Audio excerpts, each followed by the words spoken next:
Welcome to rhythm of learning. LGS എക്സാമിന് അല്ലെങ്കിൽ 10th prelims പോണ കുട്ടികൾക്ക് വേണ്ടിയിട്ടുള്ള ഡെയിലി ക്വസ്റ്റ്യൻ പേപ്പർ ക്ലാസ്സിലേക്ക് എല്ലാവർക്കും സ്വാഗതം. ഇന്ന് നമ്മളെ 8ാമത്തെ ക്ലാസ് ആണ് ക്വസ്റ്റ്യൻ പേപ്പറിന്റെ. 7 ക്വസ്റ്റ്യൻ പേപ്പർ നമ്മൾ പഠിച്ചു കഴിഞ്ഞു. ഒരു ദിവസം 80 ക്വസ്റ്റ്യൻസ് വെച്ചാണ് പഠിച്ചത്. അപ്പൊ തന്നെ 560 ക്വസ്റ്റ്യൻസ് നമ്മൾ പഠിച്ചു കഴിഞ്ഞു. അതിൽ ധാരാളം ക്വസ്റ്റ്യൻസ് 560 ഒരു 250ഓളം ക്വസ്റ്റ്യൻസ് ആവർത്തന ചോദ്യങ്ങളായിരുന്നു. അപ്പൊ നമ്മളത് വീണ്ടും വീണ്ടും കേട്ട് കേട്ട് കുറേയധികം ഭാഗങ്ങൾ നമ്മൾ മനഃപ്പാഠമാക്കി. അതുപോലെ തന്നെ ഡെയിലി നമ്മൾ ഹോട്ട് ടോപ്പിക്സിന്റെ ക്ലാസ്സും കൂടെ മുന്നോട്ട് കൊണ്ടുപോകണ്ട. അപ്പോൾ ഈ ഹോട്ട് ടോപ്പിക്സിന്റെ ക്ലാസ്സും കൂടി ആവുമ്പോൾ നിങ്ങൾക്ക് കുറച്ചും കൂടി എന്താ പറയാ ഒരു കോൺഫിഡൻസ് ഈ ക്വസ്റ്റ്യൻ പേപ്പർ ചെയ്യുമ്പോൾ ഉണ്ടാവും എന്ന് എനിക്കറിയാം. സൈഡിൽ കൂടെ നിങ്ങൾ ക്വസ്റ്റ്യൻ പേപ്പറിൽ മാത്സും അതുപോലെ തന്നെ കറണ്ട് അഫയേഴ്സും പഠിച്ചു പോവുക. പിന്നെ SCERT പാഠഭാഗങ്ങൾ ഓൾറെഡി അപ്ലോഡ് ചെയ്തിട്ടുള്ളത് അതും കൂടെ പഠിച്ചു വെക്കുക. അപ്പൊ ഇത്രയൊക്കെയാണ് പറയാനുള്ളത്. ക്ലാസ്സിലേക്ക് കടക്കുകയാണ്. First question, Indian space research ഓർഗനൈസേഷന്റെ അധികാരിയായി 2022 ഏത് വ്യക്തിയെയാണ് നിയമിക്കപ്പെട്ടത് എന്നുള്ളതാണ്. ഇതിലെ ഓപ്ഷൻ അനുസരിച്ച് സോമനാഥ് ആണ് ആൻസർ. പക്ഷെ ഇപ്പോൾ ISROന്റെ ചെയർമാൻ മാറിയിട്ടുണ്ട്. 2025 ISRO ചെയർമാൻ ആയിട്ട് നിയമിതനായത് ആരാണ്? Doctor V Narayan. ആരാണ്? ഡോക്ടർ വി നാരായൺ എന്ന് പറയുന്ന വ്യക്തിയാണ്. അദ്ദേഹമാണ് പുതിയ ISRO ചെയർമാൻ. അടുത്തത്, വ്യാകരണവും കവിതയും പ്രതിപാദിക്കുന്ന 14ാം നൂറ്റാണ്ടിലെ സംസ്കൃത ഗ്രന്ഥത്തിന്റെ പേര് എന്ത് എന്നുള്ളതാണ്. ലീലാ തിലകമാണ്. 14ാം നൂറ്റാണ്ടിൽ എഴുതപ്പെട്ട ഒരു ലക്ഷണമൊത്ത ശാസ്ത്ര ഗ്രന്ഥം ഏത് എന്ന് ചോദിച്ചു കഴിഞ്ഞാലും ലീലാ തിലകം തന്നെയാണ് നമ്മൾ എഴുതേണ്ടത്. അടുത്ത ചോദ്യം നോക്കൂ. വ്യാപാര വിനിമയ തന്ത്രങ്ങൾ ഇവയിൽ ഏത് ഘടകവുമായിട്ടാണ് ബന്ധപ്പെട്ടിരിക്കുന്നത് എന്നുള്ളതാണ്. എന്താ പറയുന്നത്? അഡ്വർടൈസ്മെന്റ് ആണോ, ഡിസ്ട്രിബ്യൂഷൻ ആണോ, ബ്രാൻഡിങ് ആണോ, മാർക്കറ്റിംഗ് ആണോ? അപ്പൊ അറിയാലോ, മാർക്കറ്റിംഗ് ആവില്ലേ? മാർക്കറ്റിംഗ് അഥവാ വിപണനം. മാർക്കറ്റിംഗ് അഥവാ വിപണനം. അപ്പൊ വ്യാപാര വിനിമയ തന്ത്രങ്ങൾ ഇവയിൽ എന്തുമായി ബന്ധപ്പെട്ടിരിക്കുന്നു? വിപണനവുമായി ബന്ധപ്പെട്ടിരിക്കുന്നു. ലോകത്തിലെ ഏറ്റവും വലിയ വൈദ്യുത അണക്കെട്ട് ഏത് രാജ്യത്തിലാണ്? ചൈനയിലാണ്. ലോകത്തിലെ ഏറ്റവും വലിയ ജലവൈദ്യുത അണക്കെട്ട് ചൈനയിലാണ്. ലോകത്തിലെ ഏറ്റവും വലിയ ജലവൈദ്യുത അണക്കെട്ടിന്റെ പേര് ത്രീ ഗോർജസ് എന്നാണ്. എന്താണ്? അറിയാത്തവര് പഠിച്ചു വെച്ചോളൂ. ത്രീ ഗോർജസ് ആണ്. ചൈനയിലാണ്. ചൈനയിൽ യാങ്സി എന്ന് പറയുന്ന നദിയുണ്ട്. ആ നദിയിലാണ് ഈ ഡാം കാണപ്പെടുന്നത് എന്ന് ഓർക്കാം. അടുത്ത, താഴെ പറയുന്നവയിൽ ഏതാണ് അടിസ്ഥാന ജീവിത സംരക്ഷണ ഘടകം? പരിസ്ഥിതിയാണ്.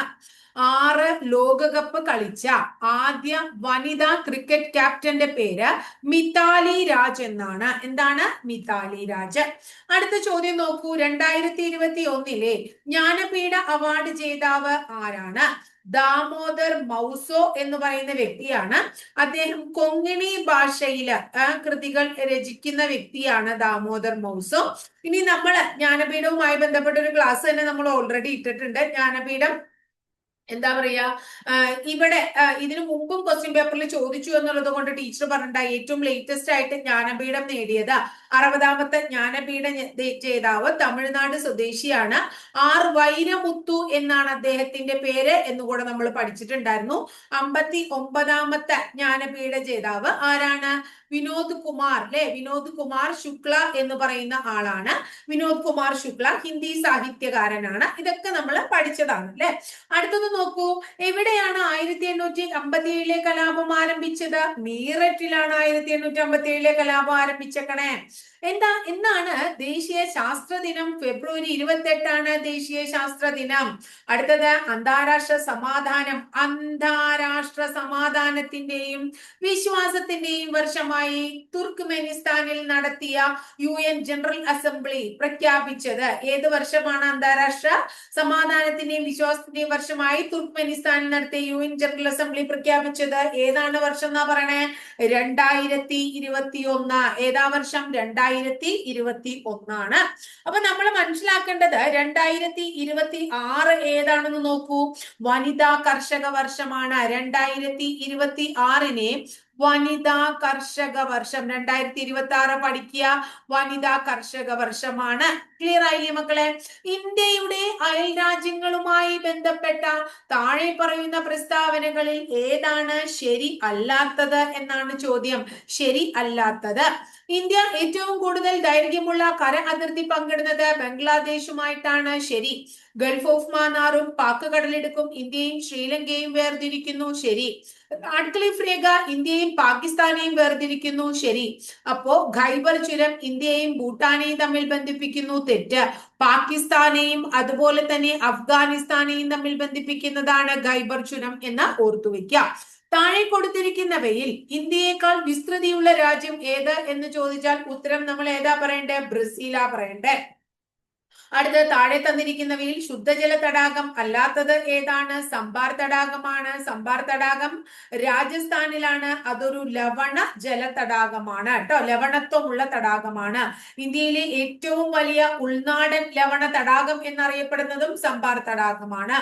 അടുത്തത് സർദാർ സരോവർ അണക്കെട്ട് ഏത് നദിയിലാണ് സ്ഥിതി ചെയ്യുന്നത്? നർമ്മദ നദിയിലാണ് സർദാർ സരോവർ അണക്കെട്ട് സ്ഥിതി ചെയ്യുന്നത്. വളരെ ഇമ്പോർട്ടന്റ് ആണ്. ഇന്ത്യയിലെ ഏറ്റവും വലിയ കോൺക്രീറ്റ് ഗ്രാവിറ്റി ഡാം എന്നറിയപ്പെടുന്നത് സർദാർ സരോവർ ഡാം ആണ് കേട്ടോ.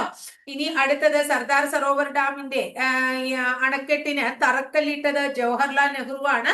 സർദാർ സരോവർ ജലസേചന പദ്ധതി സ്ഥിതി ചെയ്യുന്നതാണ് നമ്മളോട് ചോദിച്ചത് നർമ്മദ നദിയിലാണ്.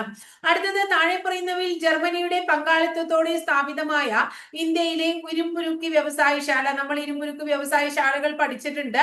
അപ്പൊ റൂർക്കേലയാണ് ജർമ്മനിയുടെ സഹായത്തോടു കൂടിയിട്ട് പഠിച്ചിട്ടുണ്ട്. അടുത്തത് കോർബ കൽക്കരിപ്പാടം. കൽക്കരി ഖനി കോർബ എവിടെയാണ്? ഛത്തീസ്ഗഡിലാണ് കോർബ.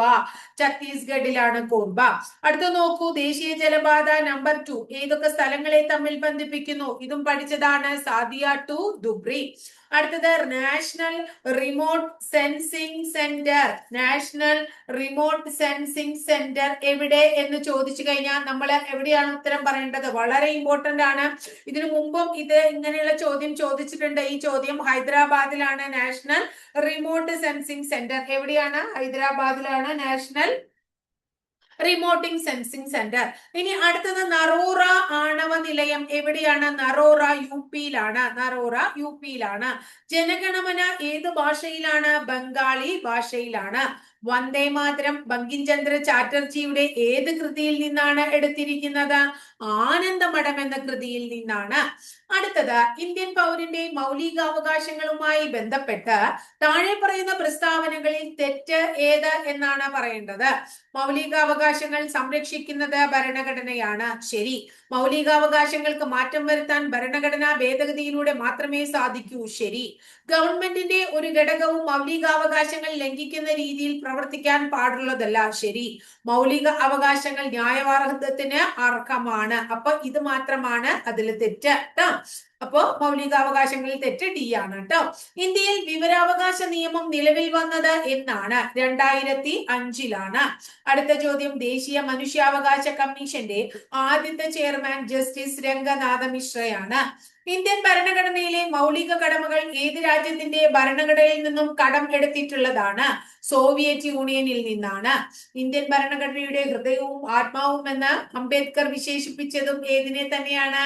ആർട്ടിക്കിൾ 32-നെയാണ്. അപ്പൊ ഇന്ത്യൻ ഭരണഘടനയുടെ ഹൃദയവും ആത്മാവും എന്ന് വിശേഷിപ്പിക്കുന്നത് എന്തിനെയാണ്? ആർട്ടിക്കിൾ 32-നെയാണ്. ഇന്ത്യയുടെ ദേശീയ മുദ്രയിൽ ഉൾപ്പെട്ടിട്ടുള്ള മൃഗങ്ങൾ. ദേശീയ മുദ്രയിൽ ഏതൊക്കെ മൃഗങ്ങളാണ്? ആന, കാള, സിംഹം, കുതിര തുടങ്ങിയവയാണ്. ആന, കാള, സിംഹം, കുതിര. ഏതൊക്കെയാണുള്ളത്? ആനയുണ്ട്, കാളയുണ്ട്, സിംഹമുണ്ട്, കുതിരയുണ്ട് കേട്ടോ. ഇത്രയാണ് ഉള്ളത്. അടുത്തത് കൂട്ടത്തിൽ പെടാത്തത് ഏത് എന്നുള്ളതാണ് ചോദ്യം. കൂട്ടത്തിൽ പെടാത്തത് സമത്വത്തിനുള്ള അവകാശം, സ്വാതന്ത്ര്യത്തിനുള്ള അവകാശം, മതസ്വാതന്ത്ര്യത്തിനുള്ള അവകാശം. സ്വത്തവകാശം എടുത്തു കളഞ്ഞില്ലേ മൗലികാവകാശങ്ങളിൽ നിന്ന്? അപ്പൊ സ്വത്തവകാശം.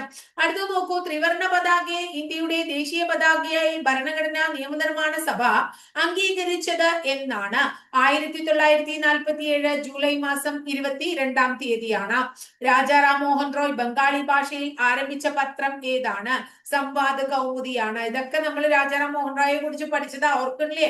1907 ജർമ്മനിയിലെ സ്റ്റഡ്ഗട്ടിൽ വെച്ച് നടന്ന ഇന്റർനാഷണൽ സമ്മേളനത്തിൽ ത്രിവർണ പതാക ഉയർത്തിയത് ആരാണ്? മാഡം ബിക്കാജി ഗാമയാണ്. പ്രത്യക്ഷ രക്ഷാ ദൈവസഭ അഥവാ PRDSന്റെ സ്ഥാപകൻ ആരാണ്? പൊയ്കയിൽ യോഹന്നാൻ അഥവാ കുമാര ഗുരുദേവനാണ്. ഇന്ത്യയുടെ ദാരിദ്ര്യത്തിനുള്ള കാരണം ബ്രിട്ടീഷുകാരുടെ സാമ്പത്തിക ചോർച്ചയാണെന്ന് ചോർച്ചാ സിദ്ധാന്തത്തിലൂടെ സമർത്ഥിച്ച ഇന്ത്യൻ സാമ്പത്തിക വിദഗ്ധൻ ആരാണ്? ചോർച്ചാ സിദ്ധാന്തത്തിന്റെ ആൾ ആരാണ്? ദാദാഭായ് നവറോജി. സ്വതന്ത്ര ഇന്ത്യയിലെ ആദ്യത്തെ ഗവർണർ ജനറൽ ആരാണ്? മൗണ്ട് ബാറ്റൻ പ്രഭുവാണ്. കേരളത്തിലെ ആദ്യത്തെ സർവകലാശാല എന്നറിയപ്പെടുന്നത് ഏതിനെയാണ്? തിരുവിതാംകൂർ സർവകലാശാലയാണ്. കേരള ഗാന്ധി എന്നറിയപ്പെടുന്ന വ്യക്തി ആരാണ്? കെ കേളപ്പനാണ്. വേദാധികാര നിരൂപണം, പ്രാചീന മലയാളം എന്നീ കൃതികളുടെ രചയിതാവായ സാമൂഹിക പരിഷ്കർത്താവ് ആരാണ്? ചട്ടമ്പി സ്വാമികളാണ്. സമുദ്രനിരപ്പിൽ നിന്നും 7.5 മീറ്റർ മുതൽ 75 മീറ്റർ വരെ ഉയരമുള്ള കേരളത്തിലെ ഭൂപ്രകൃതി വിഭാഗത്തെ നമ്മൾ ഇടനാട് എന്ന് വിശേഷിപ്പിക്കുന്നു. കേരളത്തിലെ ഏറ്റവും വലിയ ശുദ്ധജല തടാകമാണ് ശാസ്താംകോട്ട. ആലപ്പുഴ, കോട്ടയം, എറണാകുളം ജില്ലയിൽ വ്യാപിച്ചു കിടക്കുന്ന കേരളത്തിലെ കായലാണ് വേമ്പനാട് കായൽ. അടുത്തത്, താഴെ പറയുന്നവയിൽ റെയിൽവേ ഇല്ലാത്ത ജില്ലയാണ് വയനാട്. ശ്രീനാരായണ ഗുരുവിന്റെ ജന്മസ്ഥലമാണ് ചെമ്പഴന്തി. കേരളത്തിലെ ദേശീയ ജലപാത NW3 ആണ്. അടുത്ത ചോദ്യം, വൈക്കം സത്യാഗ്രഹ സമരത്തോട് അനുഭാവം പ്രകടിപ്പിച്ചുകൊണ്ട് അതിനു മുമ്പ് 1817 പ്രൈമറി വിദ്യാഭ്യാസം സൗജന്യമാക്കിക്കൊണ്ട് വിളംബരം പുറപ്പെടുവിച്ച തിരുവിതാംകൂർ ഭരണാധികാരി ഗൗരി പാർവതി ബായി ആണ്. വൈക്കം സത്യാഗ്രഹ സമരത്തോട് അനുഭാവം പ്രകടിപ്പിച്ചുകൊണ്ട് സവർണ ജാഥ സംഘടിപ്പിച്ച സാമൂഹ്യ പരിഷ്കർത്താവ് ആരാണ്? മന്നത്ത് പത്മനാഭനാണ്. ഗാന്ധിജിയുടെ നേതൃത്വത്തിൽ നടന്ന അവസാന ബഹുജന സമരത്തിന്റെ പേരെന്താണ്? ക്വിറ്റ് ഇന്ത്യ സമരം എന്നാണ്. ഇന്ത്യൻ സ്വാതന്ത്ര്യ സമരത്തിന്റെ അന്തിമ ലക്ഷ്യം പൂർണ്ണ സ്വരാജ് ആണ് എന്ന് പ്രഖ്യാപിച്ച ഇന്ത്യൻ നാഷണൽ കോൺഗ്രസിന്റെ സമ്മേളനം നടന്നത് എവിടെ വെച്ചാണ്? ലാഹോറിൽ വെച്ചാണ്. ലോകമാന്യ എന്ന ജനങ്ങൾ ആദരവോടെ വിളിക്കുന്ന സ്വാതന്ത്ര്യ സമര സേനാനി ആരാണ്? ബാലഗംഗാധര തിലകനാണ്. സ്വതന്ത്ര ഭാരത സർക്കാർ ആദ്യമായി നിയമിച്ച ഉന്നത വിദ്യാഭ്യാസ കമ്മീഷൻ ആരാണ്? ഡോക്ടർ S രാധാകൃഷ്ണ കമ്മീഷനാണ്. കേരളത്തിൽ ആദ്യ പൊതു തിരഞ്ഞെടുപ്പ് നടന്നത് എന്നാണ്? 1957 ഭാഷയുടെ അടിസ്ഥാനത്തിൽ സംസ്ഥാനങ്ങളെ പുനഃസംഘടിപ്പിക്കുന്നതിന് വേണ്ടി രൂപീകരിച്ച സംസ്ഥാന പുനഃസംഘടനാ അധ്യക്ഷൻ ആരാണ്? ജസ്റ്റിസ് ഫസൽ അലിയാണ്. ഒന്നാം സ്വാതന്ത്ര്യ സമരം ആരംഭിച്ച സ്ഥലം എവിടെയാണ്? മീററ്റ് ആണ്. കേരളത്തിന്റെ ദേശീയ ഉത്സവം ഏതാണ്? ഓണമാണ്. വടക്ക് കിഴക്കൻ മൺസൂൺ കാലം എന്ന് അറിയപ്പെടുന്നത് ഏതിനെയാണ്?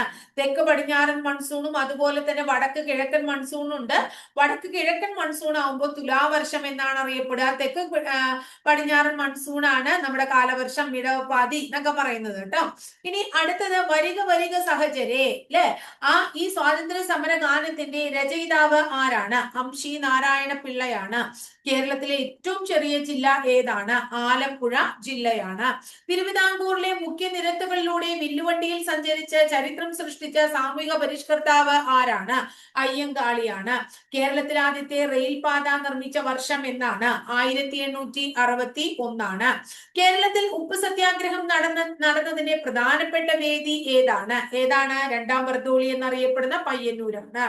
ചുവടെ തന്നിരിക്കുന്നവയിൽ നിന്നും വായിലൂടെ പകരുന്ന രോഗങ്ങളെ തെരഞ്ഞെടുക്കുക. ഏതാണ് വായിലൂടെ പകരുന്ന രോഗം? ക്ഷയം വായിലൂടെ പകരും. അതുപോലെ തന്നെ ചിക്കൻ പോക്സും വായിലൂടെ പകരുന്നു. ആഹാര വസ്തുക്കൾ കടിച്ചു കീറാൻ സഹായിക്കുന്ന പല്ലിനെ വിളിക്കുന്ന പേര് എന്താണ്? കോമ്പല്ലാണ്. ലിംഗാധിഷ്ഠിത അക്രമ സാമൂഹിക ദുരുപയോഗത്തിന് ഇരയായവർക്ക് മെഡിക്കൽ പരിചരണം എന്ന വിഷയത്തിൽ കേരള സർക്കാർ ആരംഭിച്ച പദ്ധതിയുടെ പേരാണ് ഭൂമിക. സ്കർവി എന്നത് ഏത് വിറ്റാമിനുമായി ബന്ധപ്പെട്ടിരിക്കുന്നു? ഭൂമിക 63. അതെ, ഭൂമിക തന്നെയാണ് കേട്ടോ. ഭൂമിക തന്നെയാണ്. അടുത്ത ചോദ്യം എന്താണ്? സ്കർവി എന്നത് ഏത് വൈറ്റമിനുമായി ബന്ധപ്പെട്ടിരിക്കുന്നു? വൈറ്റമിൻ C ആണ് സ്കർവി. രക്തത്തിലെ ദ്രാവക ഭാഗം ഏത് പേരിലാണ് അറിയപ്പെടുന്നത്? രക്തത്തിലെ ദ്രാവക ഭാഗം അറിയപ്പെടുന്നത് ഏത് പേരിലാണ്? പ്ലാസ്മ. നമ്മൾ പഠിച്ചില്ലേ, രക്തം പഠിച്ചപ്പോ? താഴെ കൊടുത്തിരിക്കുന്നവയിൽ നെല്ലിന്റെ സങ്കര ഇനം അല്ലാത്തത് ഏതാണ്? നെല്ലിന്റെ സങ്കര ഇനം അല്ലാത്തത് ഏത് എന്ന് ചോദിച്ചു കഴിഞ്ഞാൽ 2, 4 നെല്ലിന്റെ സങ്കര ഇനം അല്ല കേട്ടോ. നെല്ലിന്റെ സങ്കര ഇനം അല്ലാത്തത് ഏതാണ്? 66 ഏതാണ്? 2, 4 നെല്ലിന്റെ സങ്കര ഇനം അല്ല. ഏതൊക്കെ? അനാമികയും അർക്കയും കേട്ടോ. ഇനി അടുത്തത്, താഴെ പറയുന്നവയിൽ ഇലകൾക്ക് ചുവപ്പ് നിറം നൽകുന്നത് ഏതാണ്? ആന്തോസയാനിൻ ആണ്. അടുത്ത ചോദ്യം എന്താണ്? അതായത് എണ്ണ മലിനീകരണം തടയാൻ കഴിവുള്ള സൂപ്പർ ബഗുകൾ എന്ന ജനിതക മാറ്റം വരുത്തിയ ബാക്ടീരിയയെ വികസിപ്പിച്ച ഇന്ത്യൻ വംശജനായ ശാസ്ത്രജ്ഞന്റെ പേര് എന്താണ്? ആനന്ദ മോഹൻ ചക്രവർത്തിയാണ്. കേന്ദ്ര തോട്ടവിള ഗവേഷണ കേന്ദ്രം സ്ഥിതി ചെയ്യുന്നത് എവിടെയാണ്? കാസർഗോഡ്. എന്നാൽ കേന്ദ്ര കിഴങ്ങുവിളയാണ് ചോദിക്കുന്നതെങ്കിൽ എവിടെയാണ്? തിരുവനന്തപുരത്ത് ശ്രീകാര്യം പറയും. അടുത്ത സൈലന്റ് വാലി ദേശീയോദ്യാനമായി പ്രഖ്യാപിക്കപ്പെട്ടത് എന്നാണ്? 1984 അടുത്ത ചോദ്യം എന്താണ്? താഴെ തന്നിരിക്കുന്നവയിൽ ഐസോടോപ്പുകൾ എന്നാൽ എന്താണ്? ഒരേ ആറ്റോമിക് നമ്പറും വ്യത്യസ്ത മാസ് നമ്പറും. ഒരേ ആറ്റോമിക് നമ്പറും വ്യത്യസ്ത മാസ് നമ്പറും. മാസ് നമ്പർ മുകളിലാണ് എഴുതുക, ആറ്റോമിക് നമ്പർ താഴെയാണ് എഴുതുക. അപ്പൊ ഒരേ ആറ്റോമിക് നമ്പറും വ്യത്യസ്ത മാസ് നമ്പറും ഉള്ളതാണ് ഏത്? ഇവിടെ കൊടുത്തിരിക്കുന്ന ഓപ്ഷൻ സി. ക്ലിയർ ആയില്ലേ നിങ്ങൾക്ക്? ഇനി അടുത്തത് 72. അപദ്രവ്യങ്ങൾക്ക് അയിരിനേക്കാൾ സാന്ദ്രത കുറവാണെങ്കിൽ ഉപയോഗപ്പെടുത്തുന്ന സാന്ദ്രണ മാർഗം ഏതായിരിക്കും? ജലപ്രവാഹത്തിൽ കഴുകിയെടുക്കുക എന്ന പ്രോസസ് ആയിരിക്കും. റയർ എർത്ത് എന്ന പേരിൽ അറിയപ്പെടുന്നത് ഏതാണ്? ലാന്തനോയിഡുകളെയാണ് റയർ എർത്ത് എന്നറിയപ്പെടുന്ന മൂലകങ്ങൾ. ഘനജലത്തിന്റെ രാസസൂത്രം ഏതാണ്? ഘനജലത്തിന്റെ രാസസൂത്രം ഏതാണ്? D2O ആണ് ഘനജലത്തിന്റെ രാസസൂത്രം എന്നറിയപ്പെടുന്നത്. അടുത്തത് ക്ലോറോംഫെനിക്കോൾ എന്ന ഔഷധം താഴെ കൊടുത്തിരിക്കുന്നവയിൽ ഏത് വിഭാഗത്തിൽ പെടുന്നു എന്നുള്ളതാണ് ചോദ്യം. ഇതില് PSC അതൊരു കൺഫ്യൂഷൻ ഉള്ള ചോദ്യമാണെന്നുള്ളത് കൊണ്ട് PSC അത് ഡിലീറ്റ് ചെയ്തിട്ടുള്ളതാണ്. അപ്പൊ ഈ എന്താ പറയുന്നത് ഈ ചോദ്യം അപ്പൊ നമുക്ക് പഠിക്കണ്ട, ഇത് നമ്മൾ അത് ഡിലീറ്റ് ചെയ്തിട്ടുള്ളതാണ് കേട്ടോ. അപ്പൊ അടുത്ത എന്താ പറയുന്നത് അടുത്ത ചോദ്യം എന്താണ്? Next one. തന്മാത്രകളുടെ സ്ഥാനമാറ്റം മുഖേന താപം പ്രേഷണം ചെയ്ത് തന്മാത്രകളുടെ സ്ഥാനമാറ്റം ഏതാണ്? സംവഹനം. അല്ലെ? താപം പ്രേഷണം ചെയ്യപ്പെടുന്ന രീതി. താഴെ തന്നിരിക്കുന്നവയിൽ പാരമ്പര്യ ഊർജ സ്രോതസ് ഏതാണ്? പാരമ്പര്യ ഊർജ സ്രോതസ് ഏതാണ്? മണ്ണെണ്ണ. ഏതാണ്? പാരമ്പര്യ മണ്ണെണ്ണ ട്ടോ. പുനഃസ്ഥാപിക്കാൻ കഴിയാത്ത ഊർജ സ്രോതസ്സുകളാണ് പാരമ്പര്യ ഊർജ സ്രോതസ്സുകൾ. ഉദാഹരണം കൽക്കരി, പെട്രോളിയം, പ്രകൃതിവാതകം തുടങ്ങിയവ പാരമ്പര്യ ഊർജ സ്രോതസ്സുകൾക്ക് ഉദാഹരണമാണ്. പാരമ്പര്യേതര ഊർജ സ്രോതസ്സുകളാണെങ്കിൽ കാറ്റിൽ നിന്നുള്ള ഊർജം, തിരമാലയിൽ നിന്നുള്ള ഊർജം, അതുപോലെ എന്താ പറയുന്നത് ജൈവവാതകം, സൗരോർജം, അങ്ങനെയൊക്കെ നമുക്ക് പറയാനായിട്ട് സാധിക്കും. ക്ലിയർ ആയില്ലേ? ഇനി അടുത്തത് എന്താ പറയുന്നത് ഇന്ത്യയുടെ ചൊവ്വാ ദൗത്യം എന്ത് പേരിലാണ് അറിയപ്പെടുന്നത്? ഏത് പേരിലാണ് അറിയപ്പെടുന്നത്? മംഗൾയാൻ. ഏത് പേരിലാണ് അറിയപ്പെടുന്നത്? മംഗൾയാൻ. പ്രകാശം ഒരു മാധ്യമത്തിൽ നിന്നും വ്യത്യസ്തമായ മറ്റൊരു മാധ്യമത്തിലേക്ക് കടക്കുമ്പോൾ അതിന് സഞ്ചാരപാതയ്ക്ക് വ്യതിയാനം സംഭവിക്കുന്നു എന്ന് പറയുന്ന പ്രതിഭാസത്തിന്റെ പേര് എന്താണ്? അപവർത്തനമാണ്. അടുത്തത് ഒരു വസ്തുവിന്റെ സ്വന്തം അക്ഷത്തെ അടിസ്ഥാനമാക്കിയ ചലനത്തെ എന്ത് വിളിക്കുന്നു? ഭ്രമണം എന്ന് വിളിക്കുന്നു ട്ടോ. അപ്പൊ ഇത്രയാണ് വളരെ ഇമ്പോർട്ടന്റ് നല്ല ചോദ്യങ്ങളായിരുന്നു. അത്ര ടഫ് ആയിട്ടുള്ള ഒരു ക്വസ്റ്റ്യൻ പേപ്പറേ ആയിരുന്നെങ്കിൽ എല്ലാവർക്കും അത്യാവശ്യം നല്ല രീതിയിൽ ആൻസർ എഴുതാൻ പറ്റിയിട്ടുള്ള ഒരു ചോദ്യമായിരുന്നു. അപ്പൊ ഇന്നത്തെ ക്വസ്റ്റ്യൻ പേപ്പറിന്റെ ക്ലാസ് ഇവിടെ തീരെയാണ്. ക്ലാസ് ഇഷ്ടപ്പെടുകയാണെങ്കിൽ ഒന്ന് ലൈക്ക് ചെയ്യുക, ഇഷ്ടപ്പെട്ട ക്ലാസ്സുകൾ കൂട്ടുകാരിലേക്ക് ഷെയർ ചെയ്യൂ. ആദ്യമായിട്ട് ചാനൽ കാണുന്നവർ ഒന്ന് സബ്സ്ക്രൈബ് ചെയ്യുകയും കൂടെ ചെയ്യൂ ട്ടോ.